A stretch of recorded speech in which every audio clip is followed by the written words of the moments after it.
quase 1.200 imigrantes ilegais nessa onda de deportações aí que vem acontecendo com muita força dos Estados Unidos desde a retomada de Donald Trump na Casa Branca. Mais de 1.200 imigrantes ilegais foram detidos nos Estados Unidos nos últimos dias.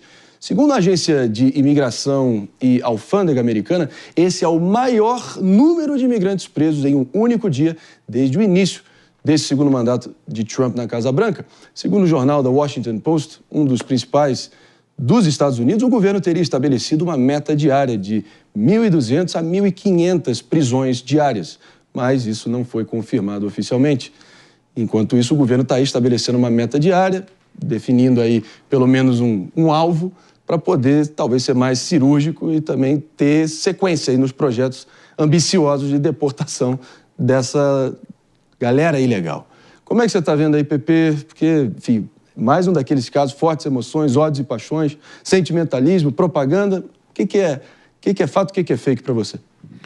Não, o Trump está cumprindo a promessa dele de campanha, né? Ele falou que ia realmente fechar a porta para os imigrantes ilegais e ele está fazendo isso, né? Os números são alarmantes. Quando ele prende 1.200 imigrantes, né, em um dia, e as imagens são chocantes, né? Pessoas com a família sendo levada algemadas, que é um padrão, né, dos Estados Unidos quando prende alguém, né? Então, assim, não dá para eles também, agora em 2025, querer olhar para trás e falar assim, ele está algemando de forma ilegal os imigrantes, né?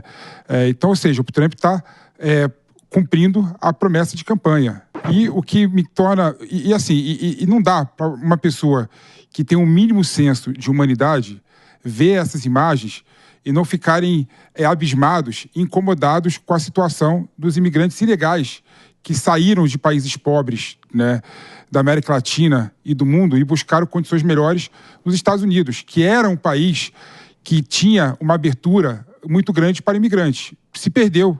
Isso por várias questões econômicas, várias questões políticas. E o que causa mais estranheza ainda, Marinho, só para arrematar essa questão, é que o Trump está prendendo imigrantes que não são só bandidos, tá? É bom lembrar disso. Esses 1.200 imigrantes, metade dos imigrantes ilegais são imigrantes que não têm nenhuma passagem pela justiça e pela polícia dos Estados Unidos.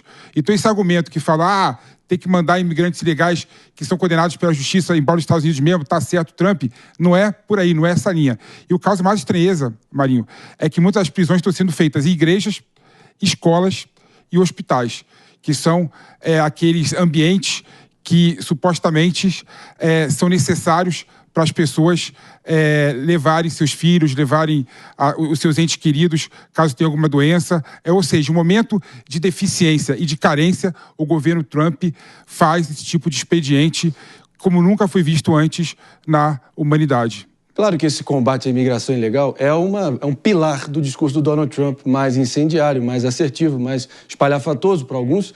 Só que os números não mentem. Quem mais deportou brasileiros entre Trump, Biden e Obama foi Biden, o velhinho dócil, o septuagenário dócil, foi quem mais deportou brasileiros, por exemplo. Mas claro que afeta várias pessoas, mas é muita ingenuidade, vamos ser sinceros, Mano Ferreira, muita ingenuidade achar que esses imigrantes ilegais, que sim, enfrentam condições absolutamente adversas, não sabem que caso eles sejam pegos, muitos deles contratando coiotes para burlar a fronteira, eles terão uma infração, configurarão crimes, terão penalidades, terão consequências. Pois é, eles sabem disso. E aí eu acho que a reflexão que a gente precisa fazer, especialmente nós brasileiros, pensando no caso dos brasileiros que sabem desse risco e ainda assim desejam enfrentar todas essas adversidades em nome do sonho americano, é por que o nosso país está tão ruim do ponto de vista de geração de esperanças e sonhos para que um brasileiro decida, diante de todas essas notícias, diante de todos os riscos, sair do país e enfrentar essas adversidades.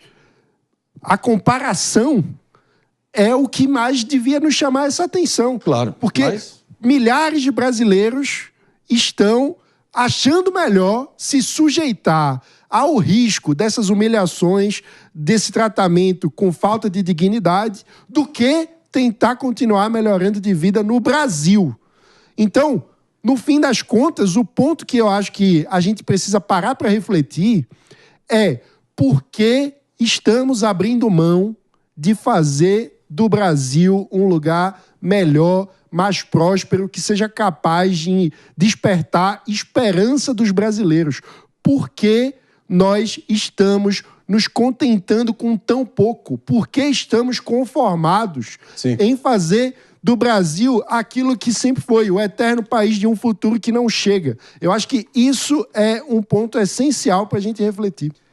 É claro, mas já vem de muito tempo. Inclusive, de acordo com a série histórica ali, números do próprio Itamaraty, o ano ali foi entre 2012 e 2013, o recorde de brasileiros saindo para viver no exterior. Nos Estados Unidos a gente traz esse número com precisão depois. Mas essa discussão, de novo, é recheada de sentimentalismos. Ninguém gosta de ver os nossos compatriotas tratados igual neandertais, claro, minha cara delegada Galinatti, mas é o país afirmando a sua soberania. Como é que equaciona isso? Os Estados Unidos, todos sabem que eles não cumprem normas internacionais que são designadas de direitos humanos, nem os tratados interamericanos, europeus e mundiais. Nitidamente, eles colocam algemas em todas as situações. Eles não têm a súmula vinculante 11, em que aqui no Brasil é necessário a dignidade do preso, daquele que cometeu um crime, para poder ser algemado. Só que a gente está falando em algo completamente diverso. Quando a gente fala em deportação, o próprio termo deportação parte do pressuposto de uma ilegalidade administrativa. Porque se estivéssemos falando em crimes, estaríamos em outros institutos como a expulsão do país por crimes graves ou até mesmo uma extradição, que é um acordo bilateral entre países. Muitos já devem ter histórico de cometimento de crime, já devem ter cumprido a pena e ali permanecem de forma ilegal. Mas a maior parte desses imigrantes que foram deportados não tem o histórico de prática criminosa. Foi burlar administrativamente as regras de imigração que os Estados Unidos, como um país soberano, impõe. Então, a gente está em várias nuances, né? Em vários olhares. O que chama atenção também é só agora termos imagens de algo que nos afeta como brasileiros. São os nossos compatriotas necessitando estar dessa...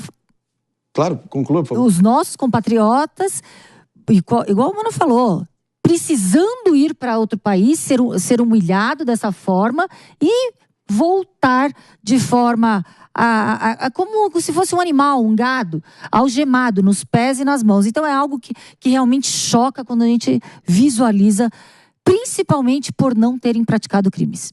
Agora, que fique claro aqui também, de acordo com fontes da própria Polícia Federal, a nossa Polícia Federal, é praxe nos Estados Unidos que esses voos, qualquer um que esteja detido, independentemente de ter cometido um crime mais hediondo ou não, são algemados, mas a praxe também é que assim que eles desembarquem no país de origem, aí sim eles têm que ser desalgemados. Não foi o caso de todos os brasileiros ali que tiveram que parar em Manaus há alguns dias atrás. Esse é o problema, porque até o destino final não era Manaus. Foi ali uma interrupção no voo, fizeram eles pararem em Manaus, saíram da aeronave ainda algemados, talvez porque o trajeto final não tinha sido atingido.